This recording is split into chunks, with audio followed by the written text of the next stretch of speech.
Welcome to Greer's Rod Shop. I'm Trey and I love cars. I'm beginning the restoration of a 1986 Foxbody Mustang GT Convertible. There are lots of how-to videos on YouTube, but this is going to be more of a documentary series about the restoration of the car. Come on, let's get started. So why did I want a Foxbody? I mean, there's a lot of cool older Mustangs from the 60s, right? Well, when I was in high school, these cars were ruling the road. They were built from 79 to 93 on Ford's Fox platform, which is where they got their nickname. They were very popular and very fast back then. State troopers drove them. Vanilla Ice was even rolling in his 5.0. My neighbor had an 86 GT that I thought was so cool, and when he let me drive it, I was hooked. That's me right there, looking as cool as I can with his car. But since I was a high schooler, these Mustangs were financially out of range for me, so I began my hot rodding hobby by fixing up a VW Beetle instead. No V8 growl, but I thought it was still pretty cool. Fast forward many years from high school and I could finally afford a Foxbody to restore. I really wanted an 86 since that was my first experience. I located an all-stock 86 a few years ago and it happened to be a convertible, which I was pretty excited about. The Mustang was a two-owner and was running when parked about 20 years ago.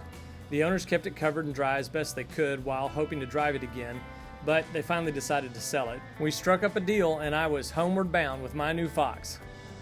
I bought a Marty report for my Mustang to see how it was built and found out it has a 327 rear end with traction lock and had a AM/FM cassette premium radio.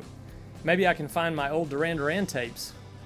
It took a few years to get my shop built, but now it's time to move the Mustang out of the garage and into the shop. The engine freely turns, but I don't want to crank it since it has a 20-year-old gas and who knows what else in the tank. So I used some Harbor Freight furniture dollies to spin it around so we could push it up to the shop. I mounted a cheap winch to the shop floor to pull cars in, and it's slow, but it works really good. Rebuilding a car takes a lot of time and patience. That's what I learned when I rebuilt the little Volkswagen in high school.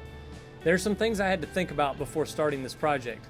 Do I want it to be a driver or a trailer queen show car? What modifications or improvements do I want to make to the suspension or the engine? Having a goal will help inform my decisions along the way. The goal will also help with gathering up parts that need to be replaced or upgraded. Keeping an eye on classifieds, going to swap meets, car shows, all of these can score you some gently used or sometimes new parts, saving you a lot of money and helping you achieve those goals. After a thorough investigation, I started by creating a list of what I want to accomplish first. I hung up a marker board in the shop so I keep track of what I'm working on and where I'm headed next. Part of getting started is also collecting resources. Good resources are crucial to building a car. I bought copies of Ford shop manuals and wiring diagrams. You can find these used or even reproductions on eBay or other different internet places. I also got a Haynes manual.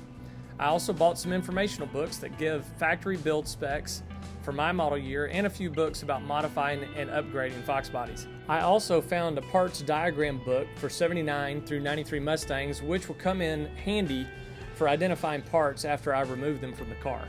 Other great resources are Mustang-specific forums on the internet. YouTube, of course, has tons of how-to videos.